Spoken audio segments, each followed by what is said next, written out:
Reed explores the success and scandals of the channel, and it stars in From Scratch Inside the Food Network.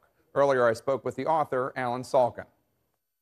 Alan, thanks so much, and congratulations on the book. I think a lot of people would be surprised to hear that the Food Network is 20 years old. You write in detail about how the wife of the first Food Network president called the idea for a 24-hour food channel the worst idea I ever heard. So what was food TV like 20 years ago, and how did this network come about?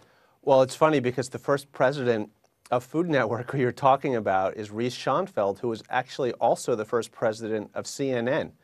So Reese was a guy who thought of Food Network as CNN with stoves. So his idea was to tape many, many new cooking shows every day on an extremely low budget, which CNN, of course, was also in the early days. And no one was really watching back then. No one thought this was a good idea. It wasn't just his wife. And it took about 6 or 7 years before anybody actually started watching the network. So what happened? 9/11 played a role, right, in the company's success? People were looking for comfort food, something other than the big story. And what had been built on high-end chefs and careful cooking technique became something where the network was now looking for personalities who could appeal to people like their comforting next-door neighbor, maybe Ina Garten, or Paula Deen, back then a sort of wacky grandmother, Giada De Laurentiis, Rachel Ray. And so the network made a very conscious decision to provide comfort food and something that would soothe you and contribute to the national mood for cocooning.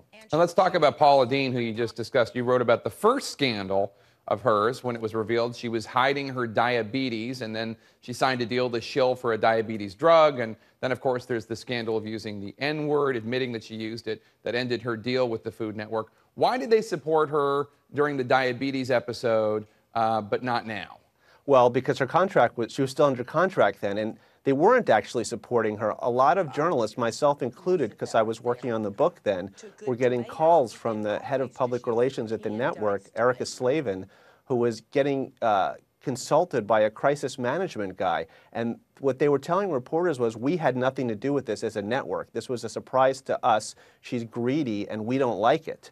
And so when the N-word controversy came about as a result of the lawsuit deposition that became public, and her contract was up, and the network was no longer getting great ratings for those traditional dump and stir cooking shows, the kind that we know from Julia Child, it was kind of an imperfect storm for Paula. And now that the network is a $6 to $10 billion business, expanding internationally into Asia and Africa, it's not the kind of company that can be associated in any way with something as troubling as racism. We only have time for one more anecdote. I'll give you a choice, and this way, hopefully, people who see this, who want to hear the other one, will buy your book.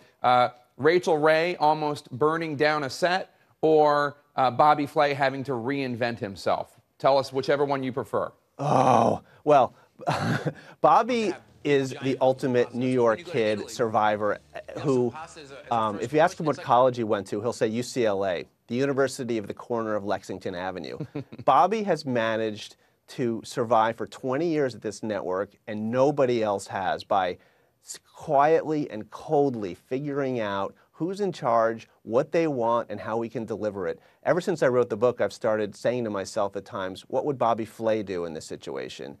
He seems to be without neurosis, and anyway, that Rachel story is great too, so please buy the book. I mean, it sounds like Bobby Flay is a great role model. I need to take that advice myself. Alan Salkin. You're doing great, Jake, don't worry. Alan Salkin, thank you so much. The book is From Scratch Inside the Food Network. It is a great read, not just for foodies. Good luck with the book. An honor.